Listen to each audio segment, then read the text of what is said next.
The price of freedom is death.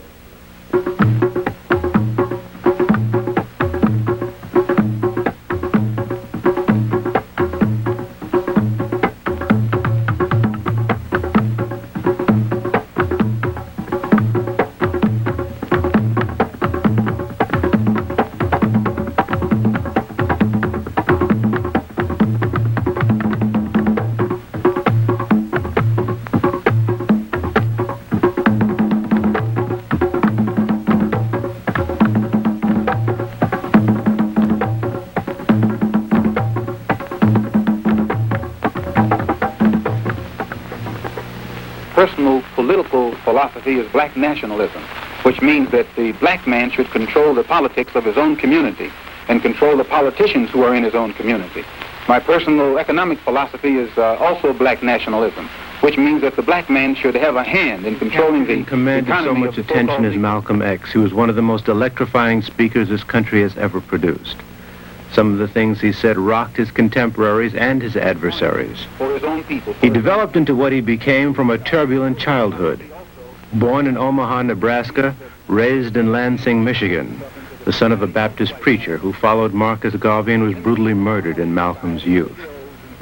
Malcolm's school ambitions were crushed by a white teacher who told him to be realistic about being a nigger and forget about being a lawyer and learn to do something with his hands instead. And so he floundered. He went to Roxbury, Massachusetts to live with his sister Ella. He flirted with crime. He got a job on the railroad, washing dishes, loading supplies, and selling sandwiches. Working on Pullman trains enabled him to travel to the big cities, Washington, Baltimore, Philadelphia, and New York. He became intoxicated with life in those big cities. Between rail trips, he bought himself zoot suits with the reed pleat and the stuffed cuff. He conked his hair. He settled in Harlem finally and began associating with a very fast crowd in that town. He started smoking reefers, selling drugs, selling women. He started using cocaine and he developed a habit. He drifted lower and lower and he was finally arrested on a robbery rap. In January of 1946, at 21 years of age, he was sentenced to 8 to 10 years in prison. Big Red, as he was known, started his life in the Charlestown State Prison. It was the same year that Jackie Robinson was becoming the first black man to play Major League Baseball, an event that Malcolm and his fellow inmates celebrated behind bars.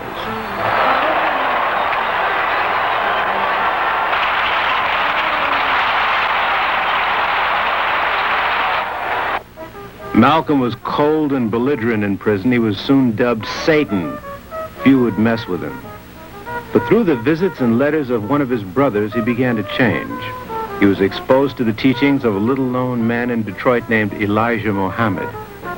Malcolm's brother told Malcolm that his predicament was a direct result of one source, the white man. The message was, avoid the white devil and become independent. Clean yourself up, pick yourself up. Don't smoke, don't drink, don't eat pork, don't fornicate, and especially be proud of yourself and your past. It prodded young Malcolm to do what he hadn't dreamt of doing for years, read. It was a painful process. He started with the dictionary, literally reading each page.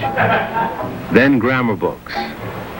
Then novels, textbooks, encyclopedias, history, philosophy, psychology, philology, geography, and on, into the night, every night, reading until the wee hours, past lights out.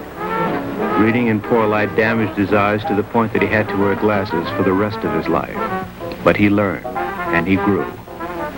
When he left prison in 1952, he was completely changed. He had a new perspective and a new attitude, as well as a desire to grow in the service of Elijah Muhammad. He dropped his last name, identifying it as a slave name, and he replaced it with X, and he joined the Nation of Islam. Within the next 2 years, a lot happened.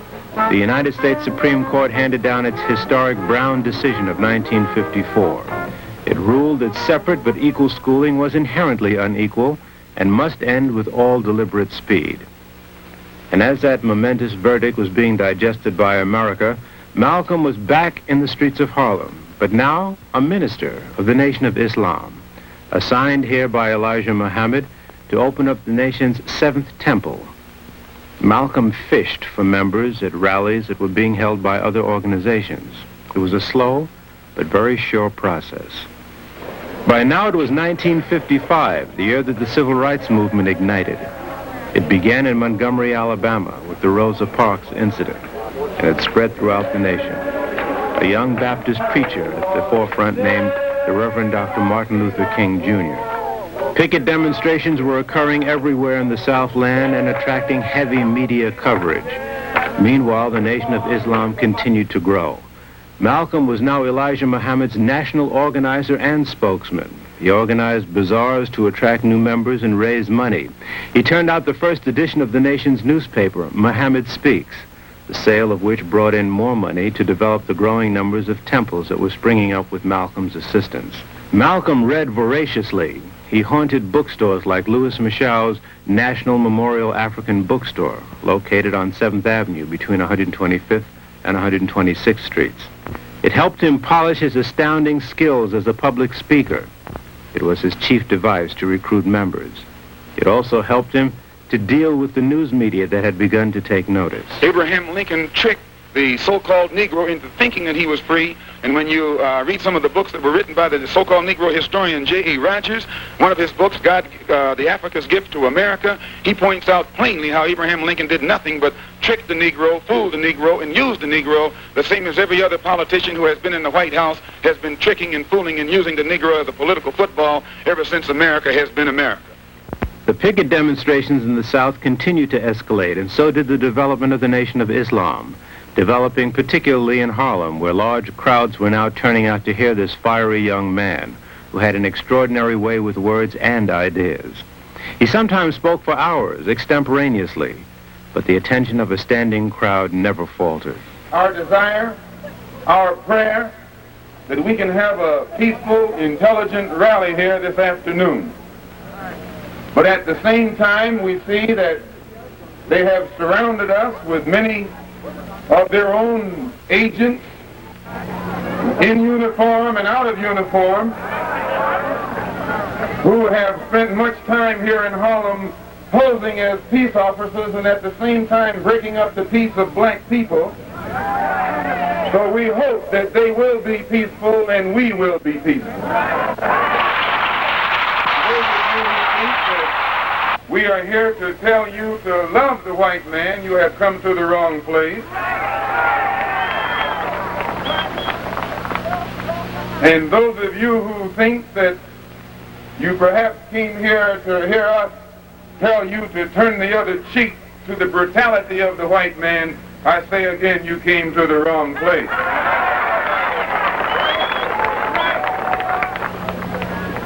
But no matter what happens, we don't teach you to turn the other cheek. We don't teach you to turn the other cheek in the South, and we don't teach you to turn the other cheek in the North. We teach you to obey the law. We teach you to carry yourselves in a respectable way. But at the same time, we teach you that anyone who puts his hand on you, do your best to see that he doesn't put it on anybody else. You don't have any boats or airplanes bringing drugs into this country. The white man brings it in. The white man brings it to Harlem. The white man makes you a drug addict. The white man then puts you in jail when he catches you using drugs. Who is it that controls the prostitution in Harlem? It's the white man. Who controls the large sale of whiskey and wine? It's the white man. You don't have any distillery. You don't own Shenley's. You don't own Old Overholt or Seagram. You don't put the seal on that bottle of whiskey. It's the white man. Who gives you the deck of cards and the dice that you use to gamble with? It's the white man. And after he sell them to you, he catch you with them and put you in jail for using them. We're trapped in a vicious cycle of poverty, of ignorance, of apathy, of disease, and of death. And they have these old Uncle Tom Negro leaders coming to Harlem telling you and me that times are getting better. Your times will never get better until you make them better. We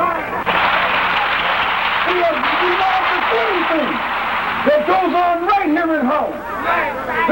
They will let a prostitute buy as long as she come back to them later on.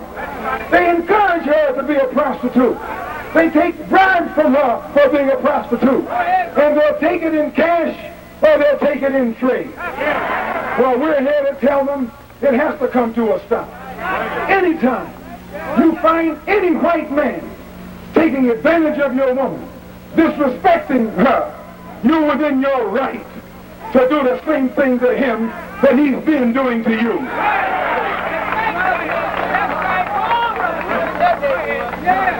You can't take a white woman in a white neighborhood. You can't grab a white woman in a white neighborhood. You can't even walk through a white neighborhood with a white woman. Why, what do you look like letting this blue-eyed thing walk around here with our women? Comes biting the enemy of America, you'll bite just like that.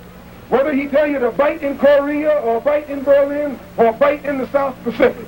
As soon as he says stick 'em, you'll bite anybody he point the finger at. But right here in this country, under your nose, with two-legged white dogs, sticking four-legged dogs on your and my mother, you and I don't know how to fight.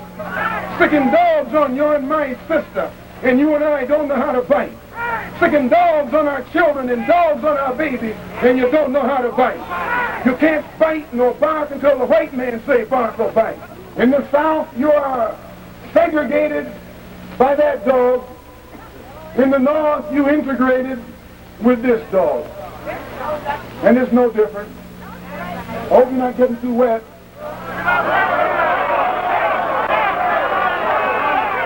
Well, the dog is their best friend.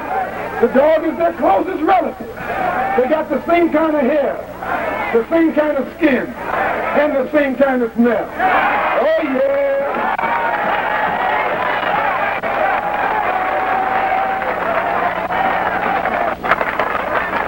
And Adam Clayton Powell knows it. He knows you can send him to Washington or you can send him to Puerto Rico. And because he knows it, he speaks with a loud voice, like a black man. And when he speaks with a loud voice, like a black man, the white man calls him a racist. Says he sounds too much like a Muslim.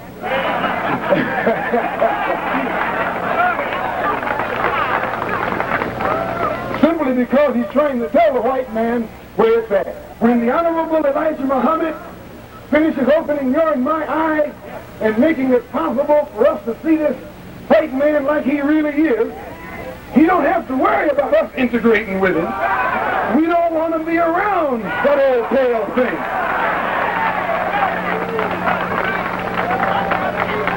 We don't want to be around that old pale thing. We don't want to integrate with that old pale thing. We don't want to sleep next to that old pale thing. So we can do without him.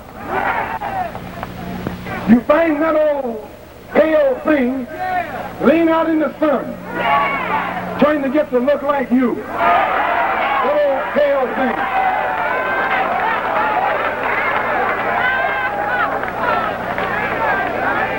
You find him using man tan, trying to look like you. That old pale thing. That old sickly looking thing. And today we see him like he is. There was a time when we used to drool in the mouth over white people. We thought they were pretty because we were blind. We were dumb. We couldn't see them as they are. But since the Honorable Elijah Muhammad has come and taught us the religion of Islam, which has cleaned us up and made us so we can see for ourselves, now we can see that old pale thing to look exactly as he looked. Nothing but an old pale thing. The news media found Malcolm both frightening and irresistible. He was hit with a constant stream of questions from every quarter on most any subject involving race. He was pitted in several broadcast debates with black leaders and white. Some white reporters, however, learned from listening to Malcolm. This was one of the things that always shook me about Malcolm, is how fundamentally American he was in his outlook and his aspirations, despite his basic quarrel with American society, because after all, what was his quarrel with American society? His quarrel with American society was the fact that the black man had been excluded from his rightful place. And, you know, there were a lot of small things about Malcolm that were so American, and this is something that the white man didn't understand. And after all he was asking for was a piece of action for the black man. And the black man to be treated as a human being, and not as a cipher. And this, of course, is what this country was supposed to be all about.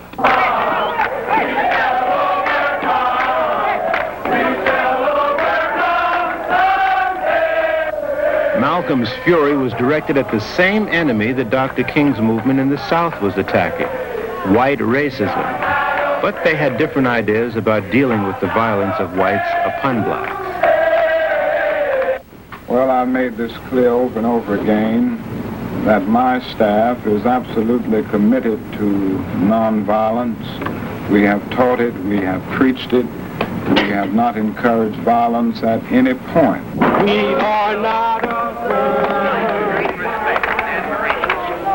One has the nerve to tie his own hand and then walk out and let a brute brutalize him. I have to respect him because he's doing something that I don't understand. What he's doing is beyond my power even to comprehend. It would be equivalent to putting handcuffs on me and putting me in the ring and telling me to fight Cassius Clay or Sonny Liston non-violently. I don't think I could do it. And whoever could do it, I have to, power to you. But all I'm saying, sir, is this. Whenever you're dealing with an enemy, there must be some dialogue. You have to be able to communicate. You can't, and the medium of communication usually is language. You must speak the language that the other person understands. If you're speaking to someone who can speak only French, you can't speak German to him, or Italian, or Swahili. You have to speak to him in the language he understands. When you're in Mississippi, speaking the language of morality, or the language of nonviolence, you're not communicating. You're talking a language that they don't understand. The two men stated widely different goals. Dr. King stated the determination to overcome racism and become integrated with white America. Malcolm said the Nation of Islam had opposite desires. We have no desire to integrate with a race of people who are cruel enough to stick dogs on women, children, and babies. Please. We don't want to have anything to do with any race of dogs, two-legged dogs, that will stick four-legged dogs on innocent, harmless women, children, and babies. Mass media had by now labeled the Nation of Islam the Black Muslims. When John F. Kennedy became president in 1960, Malcolm had attained national stature. Everywhere the Muslims went, the police were sure to go, with reporters not far behind. They called whites devils. They said they wanted to separate from them and be independent. The Muslims openly admitted that many of their number were rehabilitated criminals and drug addicts. All of this made them most intimidating. And yet they were peaceful and law-abiding, taking special pains to be courteous to police. But several police agencies were watching the Muslims closely. The U.S. Justice Department also had them under surveillance. Attorney General Robert F. Kennedy admitted it. Well, I would say generally throughout the country, because of the pronouncements of some of their leaders, it's a matter that we are watching for any violation of the law, of the federal law. It's a matter that is being watched at the present time by the Department of Justice. In January of 1963, a few Muslims were arrested while selling newspapers and charged with brutality against police. Malcolm led a quiet vigil outside the Manhattan Criminal Court building at 110 Center Street, and he reiterated his position to the press on their right to self-defense, especially in these violent times. It's not a case of taking militant action against the police department. As I said earlier, we obey the law. We respect the law more than many of the police officers do. As Mr. Muhammad has reformed more lawbreakers. He has rehabilitated more Negroes with criminal tendencies than the police department itself has. And the Muslims in Harlem have done more to bring about respect of law and order than the police department in Harlem has. And I've had police officials in New York City at the top level admit this. So it's not a case of taking militant action against any police. It's a case of letting the police and anyone else who's involved know that we are human beings, we are men, and we will stand like men and defend ourselves like men. I understand that you were riding next to the president's car when the assassination took place. You did not see the person who fired the shot? No, sir. It was back over my right shoulder. In the wake of the tragedy, Malcolm was among the many national figures who were sought after for reactions to the assassination. Malcolm said it was a case of the chickens coming home to roost. Many misinterpreted the remark and were outraged. On December 4, 1963, Elijah Muhammad did something that Malcolm never dreamt would happen. This statement is from Messenger Elijah Muhammad, the leader of the Muslims in America. Minister Malcolm Shabazz, addressing a public meeting at Manhattan Center in New York City on Sunday, December 1st, did not speak for the Muslims when he made comments on the death of the president, John F. Kennedy. He was speaking for himself and not Muslims in general. And Minister Malcolm has been suspended from public speaking for the time being. Mr. Muhammad's correct statement on hearing of the death of the president was as follows. We with the world are very shocked at the assassination of our president, and the nation still mourns the loss of our president. And he has said that it seems that every president who speaks out on behalf of the Negro has been assassinated, from Lincoln to President Kennedy. Part of Malcolm's 90-day period of silence was spent in Miami as the personal guest of Cassius Clay, as he was then known. Clay was preparing for his fight with heavyweight champion Sonny Liston. Clay would beat Liston and become world champion, and then stun the world the following day by announcing that he had become a follower of Elijah Muhammad. Soon after, the new champion came to New York and was shown around the United Nations by his friend Malcolm X. By now, the 90-day period was up. Malcolm X, may I call you that? Certainly. Malcolm X, I want to talk with you briefly about your affiliation with Cassius. How long have you known him? About 3 years. And have you been advising him as far as his religious affiliations are concerned? Well, no, I don't give advice to anyone. He's my brother and my friend. I express what I know and understand around him, but he has a mind of his own and understanding of his own. Did he feel that, he tells me that he felt that his affiliation with the Muslim religion had a great deal to do with his winning? Yes, as a follower of the Honorable Elijah Muhammad in the religion of Islam, it definitely had everything to do with his victory. It gave him the confidence that was necessary to be the winner. Malcolm X, you were involved in a controversy some months ago with your leader. Is that over? Well, I've been silent for the past 90 days because of some statements I made concerning the President of the United States, which were distorted. They were distorted? And yes. What did you say, Malcolm? Well, I said the same thing that everybody says, that his assassination was the result of the climate of hate. But only I said the chickens came home to roost, and which means the same thing. Climate of hate means that this is the result of something. And when I said chickens coming home to roost, I said the same thing. But you did not say that you were glad the president was killed. No, that's what the press said. What will I look like saying that I'm glad the president was killed? Malcolm, this is your first public statement in that 90-day period, is it not? First time I opened up my mouth in 90 days. That's why I'm talking so fast and so hearty. You feel, however, that we're making progress in this country and worldwide? No. I will never say that progress is being made. If you stick a knife in my back 9 inches and pull it out 6 inches, there's no progress. If you pull it all the way out, that's not progress. The progress is healing the wound that the blow made. And they haven't even begun to pull the knife out, much less try and heal the wound. They won't even admit the knife is there. You have any prediction you'd like to make? No. When we'll solve this? Cassius makes all the predictions. But there was no word from Chicago, Malcolm said. Everything I know, and as the days wore on, Malcolm came to a momentous decision. During the 90 days that I've been silent, I have come to the conclusion that I can best help spread the solution and the diagnosis that the Honorable Elijah Muhammad gives of the so-called Negro problem in this country by continuing to remain out of the Nation of Islam and working on my own without restriction in the way that I think I best know how. Soon after Malcolm went to Africa, he saw the validity of the teachings of the late Marcus Garvey. Marcus Garvey taught the value in relating to one's land of origin. We didn't want anybody to tell us anything about Africa, much less call us an African. And in hating Africa and hating the African, we ended up even hating ourselves without even realizing it. Because you can't hate the roots of a tree and not hate the tree. You can't hate your origin and not end up hating yourself. You can't hate Africa and not hate yourself. And you show me one of these people over here who have been thoroughly brainwashed, who has a negative attitude toward Africa, and I'll show you one that has a negative attitude toward himself. Malcolm also made his Hajj, the trip to the holy city of Mecca.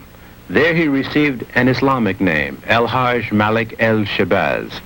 He was also shocked to see Muslims who were white, but not racists. Malcolm traveled extensively in Africa, Ghana, Nigeria, Uganda, Kenya, Liberia, Senegal, delivering countless fiery speeches, telling the African about the plight of the Afro-American. Malcolm noticed that he was being followed. His words elicited strong reaction among Africans. Many African delegates began quoting Malcolm in UN debates, much to the embarrassment of America. He made 2 trips to Africa that year, and though his concerns still centered on blacks in America, he was now seeing the problem in international context.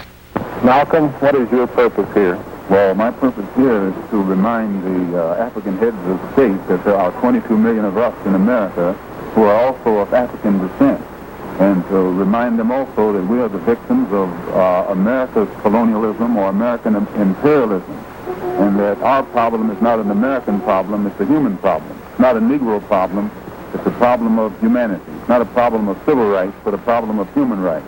And what do you hope for from this conference? Well, we hope to bring pressure upon them, or rather we hope to impress upon them the importance of their bringing pressure and world opinion upon the United States to take some meaningful effort to solve our problem in America. We want them to help us get our problem before the United Nations and charge America with violating our human rights in the same way that South Africa is charged with violating the human rights of our people in that area. And what sort of reaction have you been getting from the African leaders? Well, I've gotten a good reaction, a very sympathetic reaction, and an understanding reaction. Many of them had been misinformed by the American government into thinking that black people in America don't identify with Africa, and therefore they've restrained themselves from voicing their interest in our problem. But I've impressed upon them that our problem is their problem, as well as their problems are our problems. When he returned, he found that the news that he had a new perspective had beaten him back home, and the press was waiting for him to explain. When I was on the pilgrimage, I had close contact with Muslims whose skin would in America be classified as white, and with Muslims who themselves would be classified as white in America. But these particular Muslims didn't call themselves white. They looked upon themselves as human beings, as part of the human family, and therefore they looked upon all other segments of the human family as part of that same family. Now, they had a different look or a different air or a different attitude than that which is reflected in the attitude of the man in America who calls himself white. So I said that if Islam had done that for them, perhaps if the white man in America would study Islam, perhaps it could do the same thing for him. But Malcolm's split with the Nation of Islam was causing more and more problems. On June 15, 1964, he went to Queen's Court to fight an attempt by the Muslims to evict him from the house he and his wife and family had lived in for several years. When he left the hearing, he was heavily guarded by his own followers and plainclothes police. Frankly, it has been a well-known fact, though only in the form of rumor, that there has been a great deal of apprehension at my being out of the black Muslim movement on the part of the black Muslims themselves. And I had stated in a newspaper article about an effort to take my life back in January, and at that time the Muslims denied it. In fact, they tried to make it appear to my brother that I was insane. But on a program in Chicago called Hotline, that's moderated by Wesley South, John Ali, the national secretary, admitted, I think it was Wednesday or Thursday, one of these days last week, that they absolutely were going to kill me. Why are they threatening your life? Well, primarily because they're afraid that I will tell the real reason that that I'm out of the black Muslim movement, which I never told. I kept to myself. But the real reason is that Elijah Muhammad, the head of the movement, is the father of 8 children by 6 different teenage girls, 6 different teenage girls who were his private personal secretaries. 4 of them had 1 child apiece by him. 2 of them had 2 children, and one of those 2 is pregnant right now in Los Angeles, where they're his 3rd child. And the one who first made me aware of this was Wallace Muhammad, Mr. Muhammad's son. And it was their fear that if I remained in the black Muslim movement, and this came into the knowledge of his followers, that they would leave him and follow me. So a plan immediately was set in motion to take me down, put me out, and the statement that I allegedly made, or not that I allegedly made, I did make it, the statement that I made about Kennedy was used as a pretext to take me down. But in reality, it was because I had come to New York and told Joseph, the captain in New York, and the secretary and the minister in Boston about these children that Mr. Muhammad had. And it was that right there was the real reason for my being out of the movement.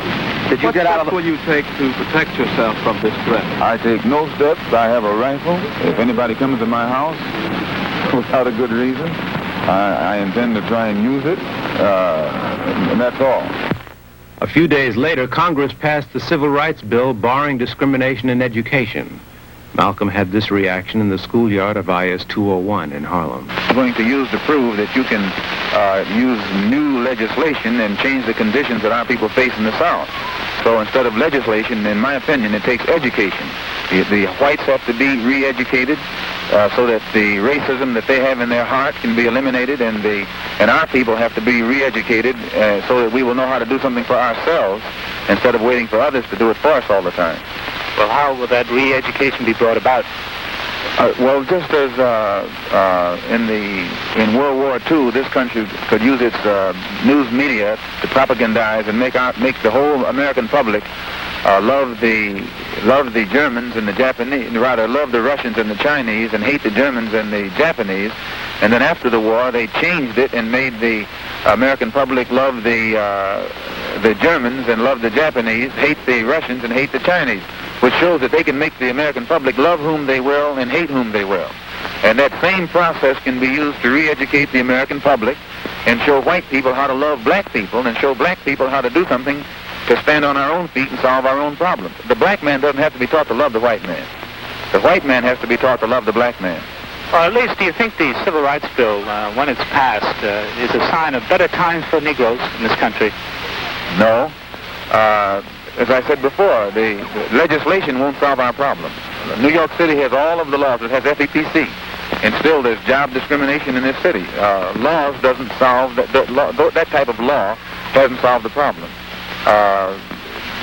And it's the same with education. It's the same with the segregated educational system. It exists here the same as it exists in the South.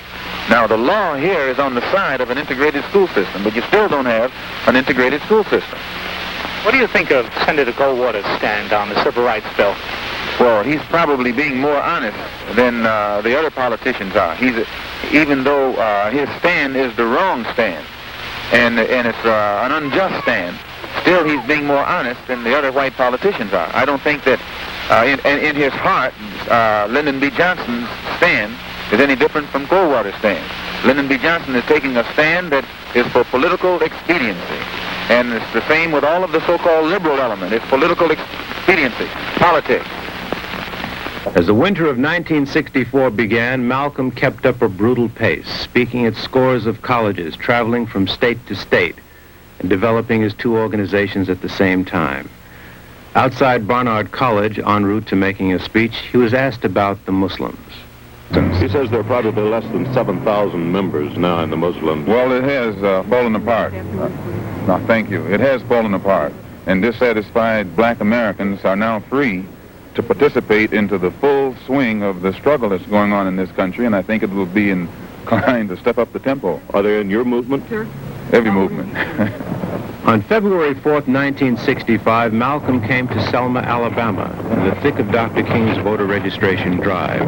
Dr. King had just received the Nobel Peace Prize in December, but he was arrested in this Marion County drive.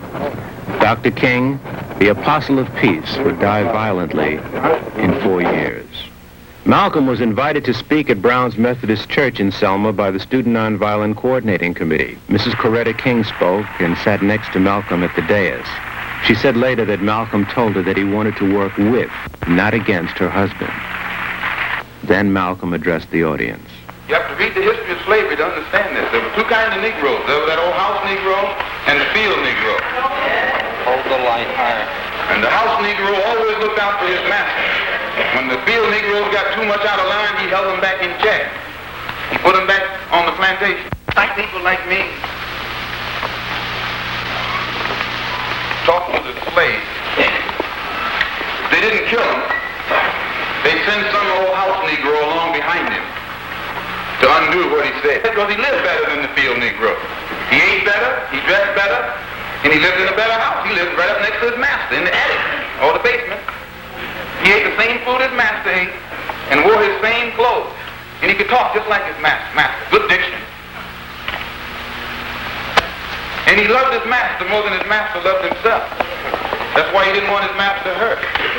If the master got sick, he'd say, "What's the matter, boss? We sick?"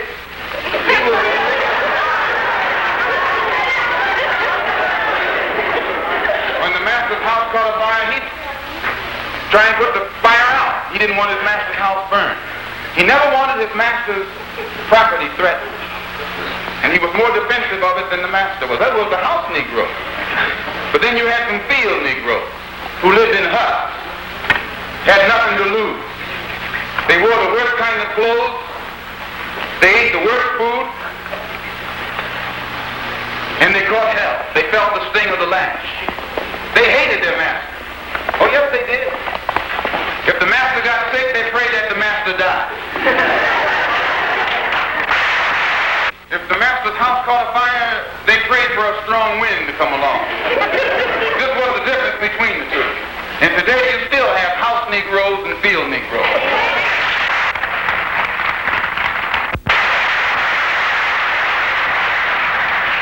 I'm a field Negro.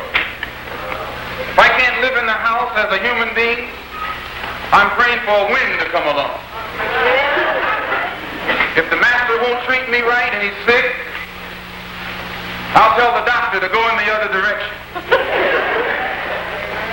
But if all of us are going to live as human beings, as brothers, then I'm for a society of human beings that can practice brotherhood. To investigate criminal organizations such as the Klan, then you and I are within our rights to wire Secretary General Usam of the United Nations and charge the federal government in this country behind Lyndon B. Johnson with being derelict in its duty to protect the human rights of 22 million black people in this country.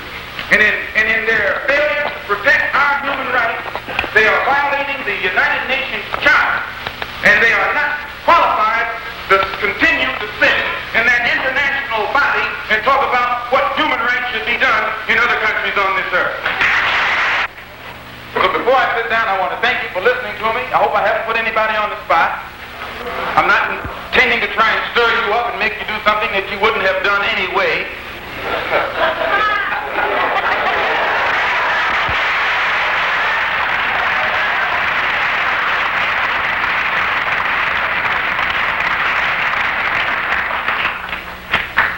I pray that God will bless you in everything that you do. I pray that you will grow intellectually so that you can understand the problems of the world and where you fit into in that world picture. And I pray that all the fear that has ever been in your heart will be taken out. And when you look at that man, if you know he's nothing but a coward, you won't fear him. If he wasn't a coward, he wouldn't gang up on him. He wouldn't need to.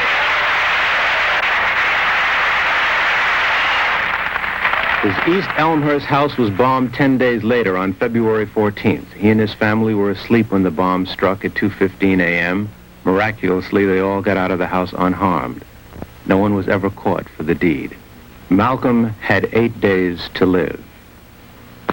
He raised his hand and Muslim greeting, Salam Alaikum. At that point, I heard a rumbling behind me, and I'm sure everyone else did too, and I turned around in my seat to see what it was. And then we saw, I saw two guys standing up, and the next thing, my next impression, it all happened very rapidly, as you can understand, is of the gunshots. And I saw Malcolm had his hand up. He said, stay cool, stay calm, or something like that. And just then the gunfire went off, and his hand was up. I remember this. I turned around quickly, and the next thing I saw was Malcolm falling back in a dead faint. Right after that, of course, like everybody else, chairs were being knocked over. There were screams. Everybody was in a mad confusion. I dove for the floor and scrambled behind a rampart on the side. My first impression was, of course, as a reporter, to get to a telephone and file my story. And I started crawling towards the back of the auditorium, and I incidentally saw a guy running out, evidently one of the perpetrators running out, and he was shooting like a cowboy all over the place. And of course, the shots were going off wildly. And after that, there was pandemonium in the place. Well, we have two suspects in custody now. Where were they who arrested? fired the shot? I wouldn't know that at this time. Where were they arrested, sir? One of these men was arrested on the street by one of our patrolmen close by. There were no police at this meeting, were there, Inspector? There were no uniformed policemen assigned inside this ballroom. What about the skirmish that apparently took place before? What has that got to do with the apparent killing? It might have been a diversionary tactic. The next day, Betty Shabazz claimed her husband's body at the New York Medical Examiner's office. She was escorted by Percy Sutton, their family lawyer. What about the organization? What about the organization, Sister Betty? Do you feel that that Malcolm had set it up well enough for it to carry on? Will they have a counselor? Who will take his place? Do you have any idea now? Well, at present, I'd rather not make any comments about the organization or Muslim Mosque Incorporated. I know it's a little personal, but you have the children to consider now. Yes. What can you see for it now? Any plans at this time? Now, may I just interrupt you to say that, yes, she has children now. She has 4. Yes. The interesting thing is that she is now in the first month of a new pregnancy as well. And I think you ought to know also that, striking back to the question of the bumming of his house, he not only was without insurance, was without any money at all. And they tried to say that he was getting money from China and places of that sort, which was ridiculous. What are your plans, then, for the future? It's rather ironic that you had planned to meet with him this coming Friday. Have you, Mr. Sutton? Malcolm was to make a will this Friday. Mm-hmm. Yes. Thank you very much, Mrs. Shabazz. Thank you. In Chicago, police kept Elijah Muhammad under heavy guard. We had not, as I said, never resorted to no such thing as violence. Way I see it, Malcolm is the victim of his own preaching. He preached violence, and so he became the victim of it. Would you say flatly that no black Muslims were involved in the shooting of Malcolm X? I wasn't there, but I don't believe that any of my followers had nothing to do with it at all. Because we don't even know this person. Who do you think might have done it then? Who would have had reason? I don't know. I have no knowledge of it. Are you in fear of your own life? No, sir. At 2 o'clock that Monday night, a fire ripped through the Harlem Mosque number 7 at 116th Street and Lenox Avenue. The mosque was under police guard, but no one was seen. No one was captured for committing the act. Well, about 2:15 a.m., a terrific muffled explosion occurred, at which time the glass was blown out onto the street, and the fire started on the 4th floor of 102, West on 16th Street. The executive director of the National Association for the Advancement of Colored People, Roy Wilkins, visited the White House that following day and discussed the murder of Malcolm X with President Johnson. Did you talk to the president about the feud between the black Muslims and the black nationalists? No, we didn't discuss that, although there was a passing reference to who might have killed Malcolm X, but it was very passing and very brief. Could you give us your feeling on that feud, sir? Well, I don't know about it. All I can say is that it appears to be, from what the New York City police have uncovered thus far, it appears to be a feud within the Muslim movement. Now, it might not be, and it's too early yet for me to make a statement, since I'm not a captain of detectives or anything of that sort. Or else do you think it might be? Well, it's been suggested that there might be some international intrigue here because of Malcolm's travels to the Far East, his contacts with Nasser, his contacts in Africa. I don't know. I didn't know about Malcolm X's travels. I don't know what he said to the people. I don't know what alliances he might have had. So I don't feel competent to say that there was an international flavor to this thing. To me, it appears to be a quarrel within the Muslim group. James Farmer, head of the Congress of Racial Equality, had this comment about the murder. Mr. Farmer, what makes you say that Malcolm X's murder was an international conspiracy? Well, I think that it had international implications. I understand that Malcolm X made an attempt last week to contact the State Department about a plot against his life. I cannot imagine his seeking to contact the State Department unless he thought that the plot had international implications. Do you feel that the black Muslims were in any way responsible for his death? I have no belief that the black Muslims were responsible in any way for Malcolm X's death. Do you have any theory of why he was murdered or how? No, I am urging, however, that the federal government launch an investigation into all the circumstances surrounding his murder. I think that the answers to the many questions raised should come out of that inquiry. Harlem was shaken by Malcolm's death. Several stores were closed in tribute. Police were on patrol everywhere, expecting violence. Everyone was asking the same question in the community: who killed Malcolm? The question is still hanging. On February 26th, a Friday, Norman 3X Butler was arrested and charged with Malcolm's murder. Thomas 15X Johnson would be arrested the next week, March 3rd. Both were connected with the black Muslims. Both were not arrested at the scene of the crime. The only man who police did arrest at the scene was in fact caught by Malcolm's followers, who grabbed Thomas Hagan, also known as Talmadge Hayer, and nearly beat him to death out in the street in front of the Audubon Ballroom. It was then that police stepped in and took Hagan into custody. All three were convicted and sentenced to life on April 15, 1966. They would be eligible for parole only after serving a minimum of 26 years, 8 months. But to this day, many ask, where were the police that day Malcolm was killed? And this reporter joins in that question. Why was he guarded so loosely when police knew full well, as everybody knew, that Malcolm's life was in great danger? Malcolm himself had repeatedly told police that his life was in jeopardy. Malcolm also had doubts toward the end that the Muslims were stalking him. In fact, this reporter has been told by at least 2 people close to Malcolm that Malcolm told them that the Central Intelligence Agency would kill him. The CIA was indeed very closely watching Malcolm. Of special concern was his effectiveness in Africa. He had submitted an 8-page memorandum to a meeting of the heads of 33 African nations calling for their support in his pending move to take America before the United Nations for violating the Afro-Americans' human rights.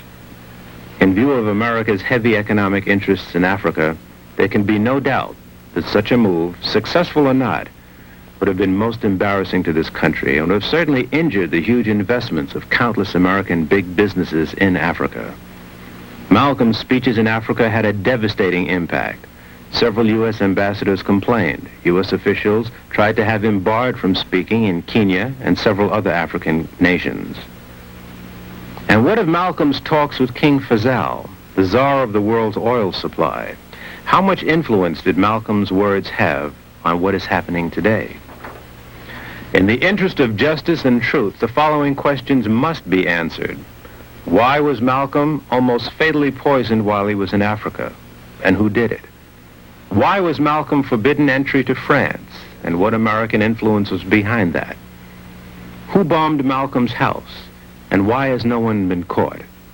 Why were police so lax, almost casual, in their actions that fateful day at the Audubon Ballroom? Eyewitnesses to the murder say that there were more than 3 assailants. Why haven't they been sought or caught? And who burned the mosque? Why hasn't anyone been caught for that deed? In view of disclosures recently of criminal actions by the United States government and the police, from the office of the President on down, nationally and internationally, it is not at the least unreasonable to demand answers to these questions. At 20 minutes after 9, Saturday morning, February 27th, the Faith Temple of God in Christ on Amsterdam Avenue and 150th Street opened its doors for the funeral of El Hajj Malik El Shabazz. Relatively few of the 6,000 persons who were estimated there could get into the church. Ossie Davis, a friend of Malcolm's, delivered the eulogy. Here, at this final hour, in this quiet place, Harlem has come to bid farewell to one of its brightest hopes, extinguished now and gone from us forever. For Harlem is where he worked and where he struggled and fought. There are those who will consider it their duty as friends of the Negro people to tell us to revile him, to flee even from the presence of his memory, to save ourselves by writing him out of the history of our turbulent times. Many will ask what Harlem finds to honor in this stormy, controversial, and bold young captain. And we will smile. Many will say, turn away, away from this man, for he is not a man, but a demon, a monster, a subverter, and an enemy of the black man. And we will smile. They will say that he is of hate, a fanatic, a racist, who can only bring evil to the cause for which you struggle. And we will answer and say unto them, did you ever talk to Brother Malcolm? Did you ever touch him or have him smile at you? Did you ever really listen to him? Did he ever do a mean thing? Was he ever himself associated with violence or any public disturbance? For if you did, you would know him. And if you knew him, you would know why we must honor him. Malcolm was our manhood, our living black manhood. This was his meaning to his people. And in honoring him, we honor the best in ourselves.